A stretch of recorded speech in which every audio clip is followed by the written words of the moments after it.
Hi everyone, Marika here with a real-time coloring video of this Christmas angel.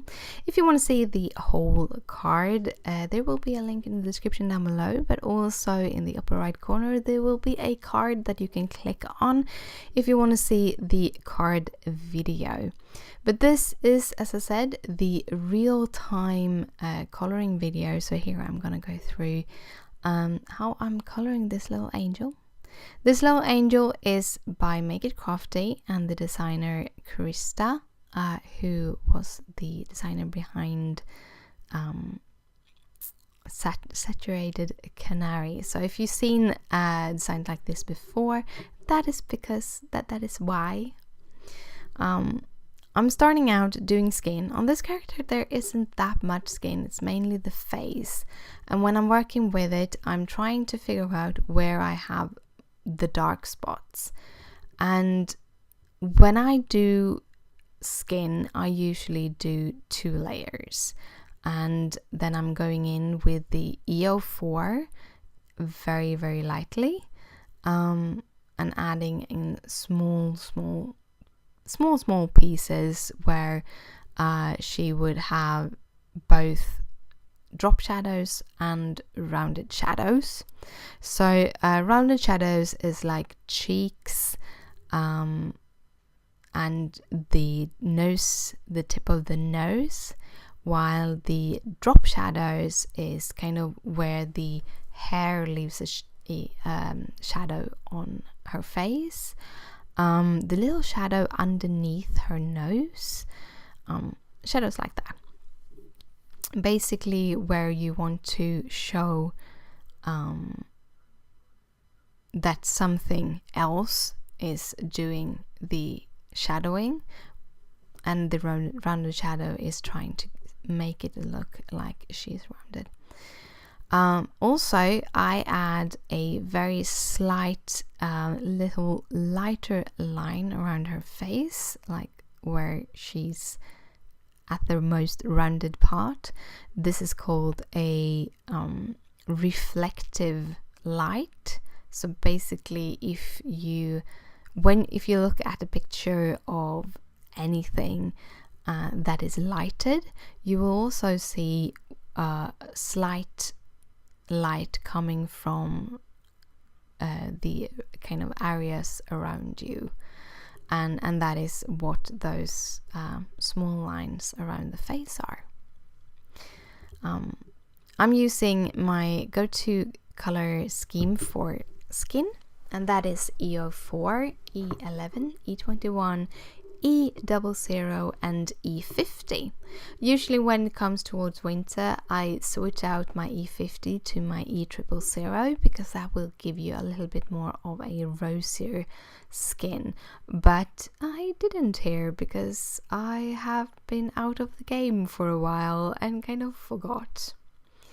I'm just going around trying to add shadows, trying to make her face dimensional, and the last color, the E50, is the color that I add the least of, because that is just where she has this super highlight. Just as the EO4 is the deepest shadows, the E50 is the lightest highlight. So both of them I usually use just a little bit, and then I do use about the same amount of the 3 in the middle.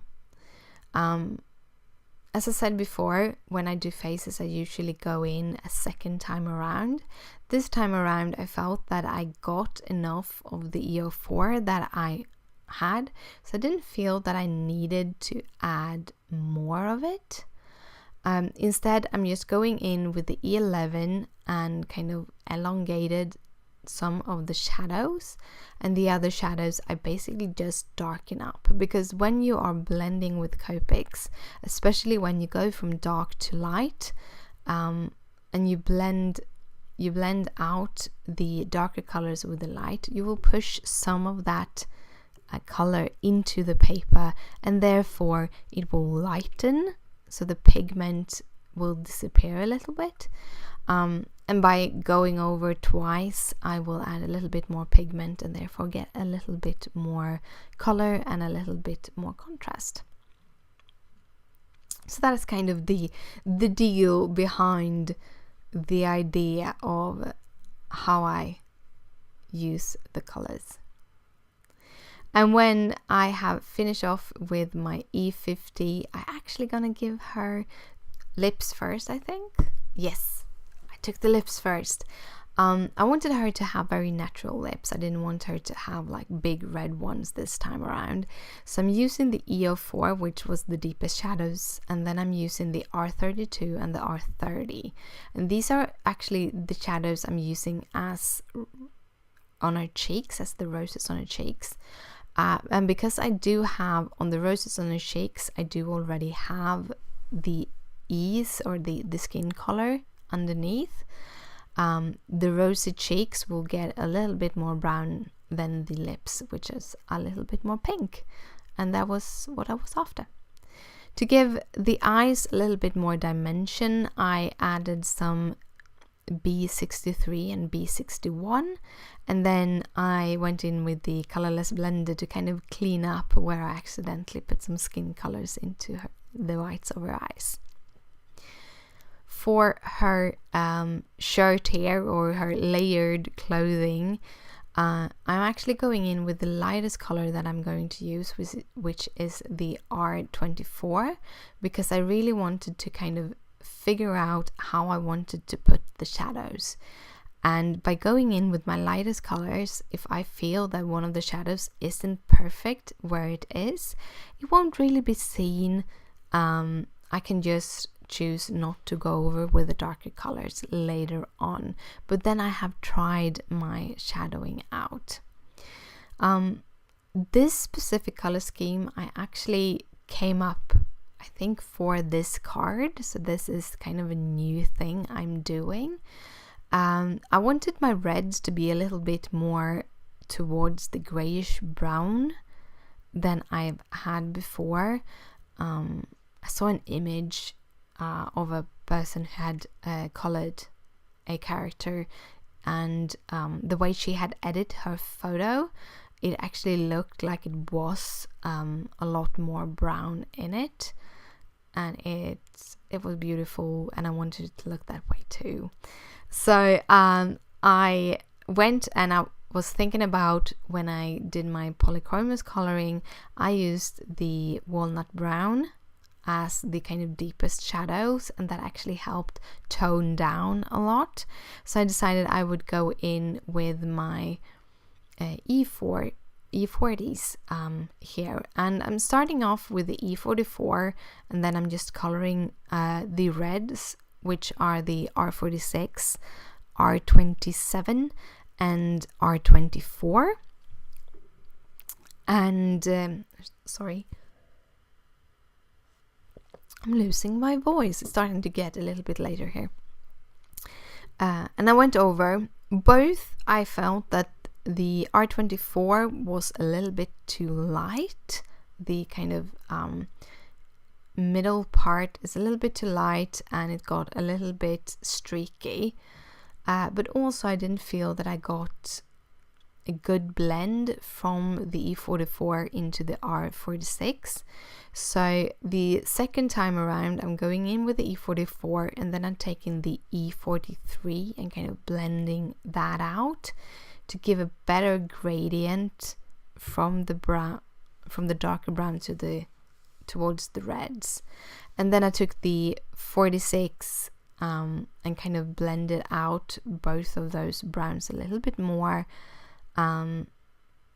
actually adding a little bit more color on the 46, so I'm pushing that color out a little bit, so I have a little bit more R46. I'm also doing that same thing with the R27, so that I'm having smaller highlights, because I felt that that would make this stand out a little bit, give it a little bit more dimension, a little bit more roundness. And as you see, I'm actually using those reflected highlights on her dress also, and I'm actually using that all through her character for this image. Now the next part to color is going to be the next shirt or skirt, or I like layered clothes, they're kind of cool. And I'm going to color that one red too, but it's gonna end up looking pretty much a lot different because I'm going to use a white gel pen to add those black details in, but with a white gel pen, so they kind of stand out a little bit more by doing that. I just go one layer at this part because it's such a small piece.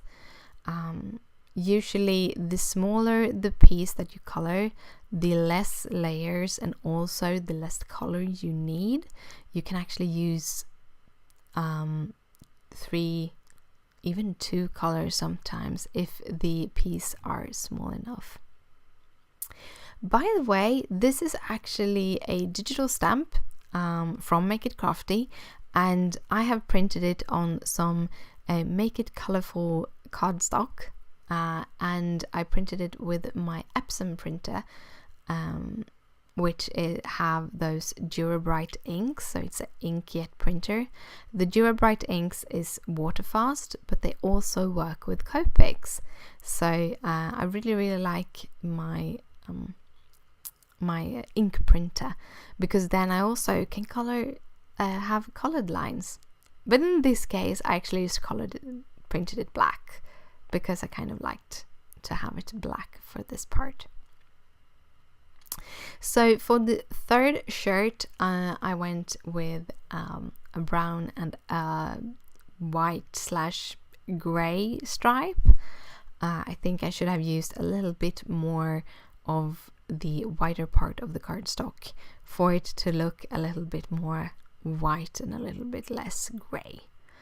Then I went in and did the bottom skirt, and I did this because I prefer to color my reds last. I wasn't thinking about it when I started, but I prefer to color my red last.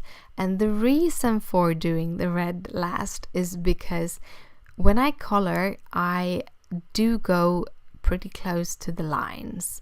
And sometimes when I color, especially if I have a lighter color beside the red and I already colored the red, the tip of the pen will dip in the red on the paper and it will kind of transfer it onto the lighter parts. And I hate when that happens, and it happens a lot when I color red. So I usually try to put the red as the last layer, the last color that I'm adding to a card, because then I don't have to worry about dragging the color anywhere.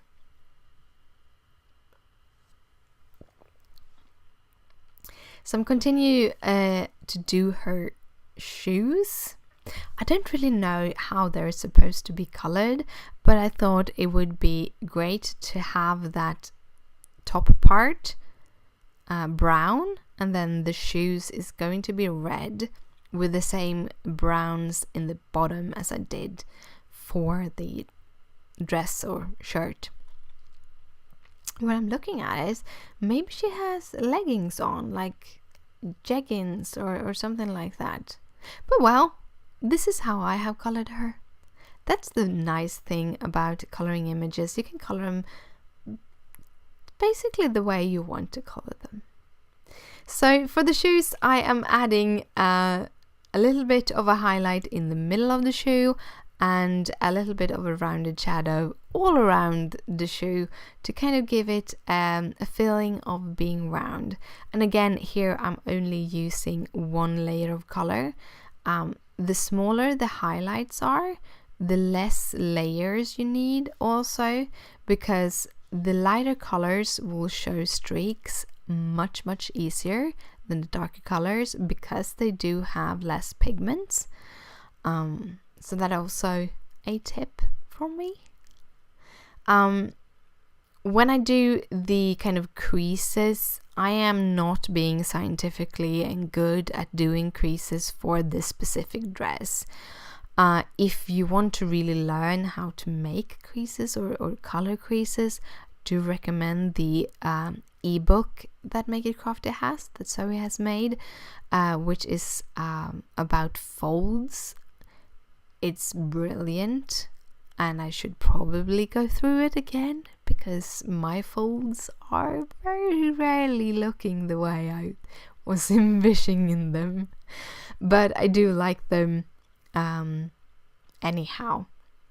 And also I didn't want to add too much detail because I don't want her to be overwhelmed. I want her to be pretty simple, kind of neutral. I'm going for softness here, guys. Softness. Everything is going to be soft, and red is my favorite Christmas color. So but you can use any colors for Christmas. Really, you can use any colors for Christmas, because yeah, nothing says Christmas as really bright pinks. I've seen really nice Christmas card that is done in really bright, beautiful pinks. So I continue on just going through my layers, and I'm going from dark to light. And the reason for that is because the darker colors won't blend if you go from light to dark. So you will always want to go from dark to light when you add your colors. There are ways to do it that you start with the lightest, go to the medium, then blend it out with the lightest, then go to the darkest, blend that out with the medium, and then blend that out with the lightest. But then you will end up having several layers, so the colors will end up being much darker than if you just go from dark to light. Also, going from dark to light, you will have use a little less color, so you will get a little bit more mile out of your pencils, unless you do like me and add layers after layers because you want to have that kind of depth and darkness. For our little baubles, I'm going with the kind of sea idea of it, so I'm doing a thin line, dark line of a sea. With right now I kind of have the light in the upper right corner, but kind of have the light straight forward.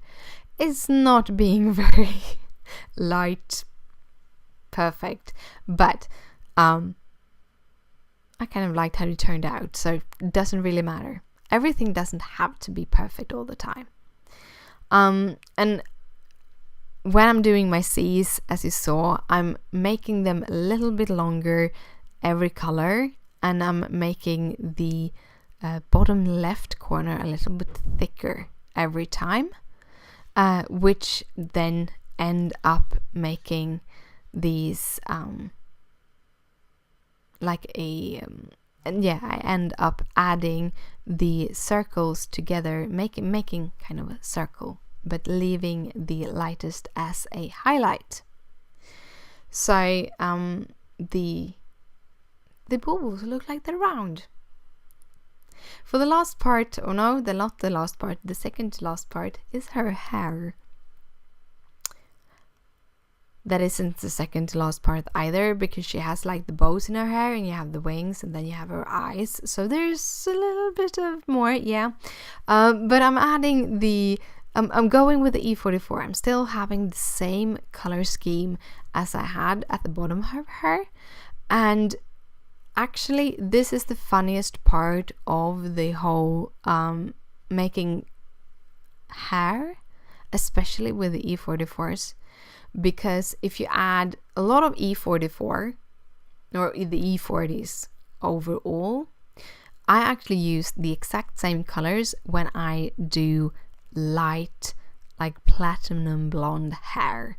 But the difference is that when I do platinum blonde hair, I use the E44 very, very, very sparingly. I might have a little bit of it just at the crease in the middle of her hair and just by the bows, and maybe just teeny tiny on the edges of the hair. And then I would add the E43, E42 and E41 and E40 bit by bit, also leaving a little bit of white as the highlight. While when I'm doing like this, I'm going for a mid blonde tone or a dark blonde tone maybe. I'm adding a lot of E44, and then I'm adding a little bit more E43, E42, ending up with really, really, really small highlights. And I think I actually color over them with the E41 this time around to give her a really like light brown or dark blonde hair. And I try to go, this specific hair is have a lot of streaks in it, so I try to make streaks to make it a little bit more strandy as the hair is colored a little bit strandy. And for her little bows in her hair, I'm using the red colors that I've been using all over the image just to kind of tie them in a little bit with the rest of the clothing.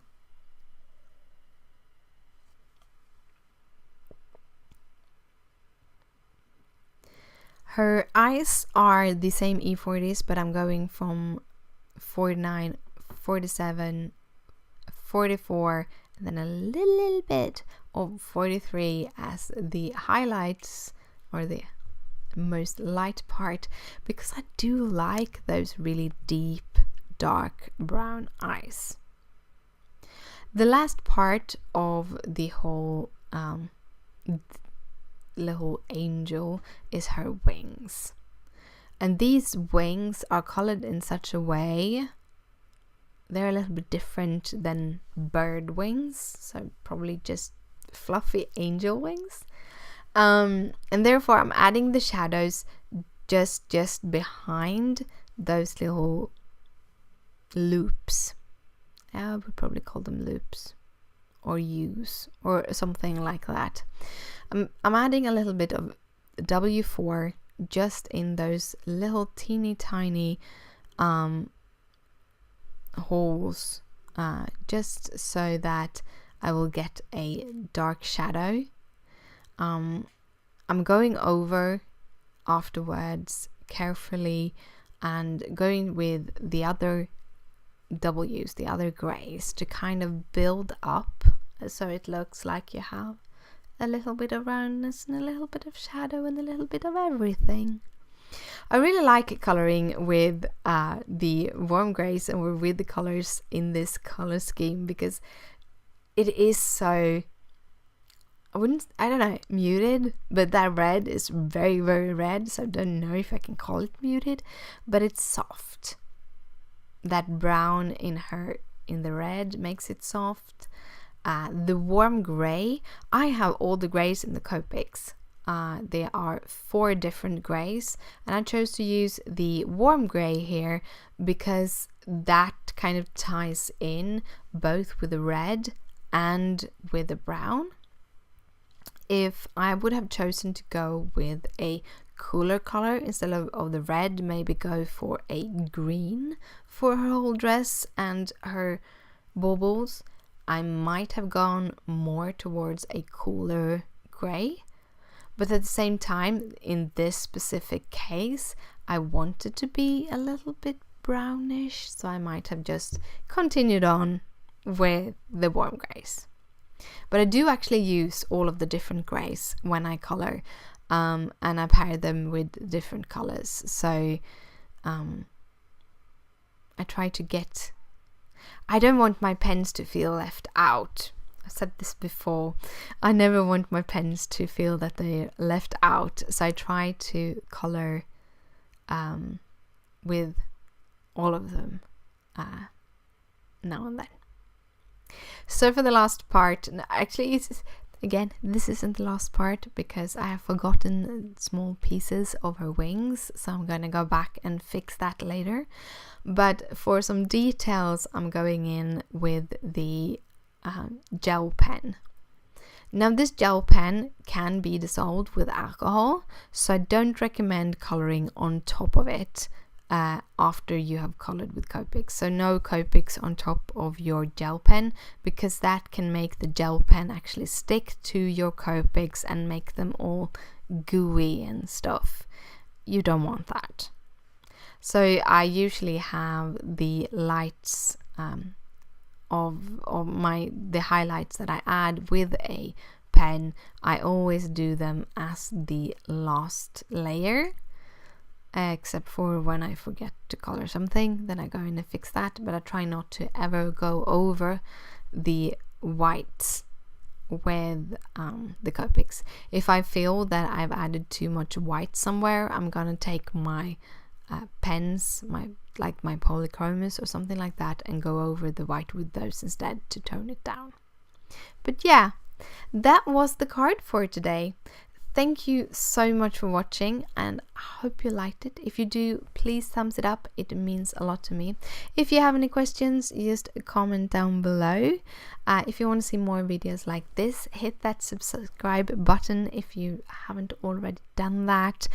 And thank you so much for watching, and I'll see you later. Bye!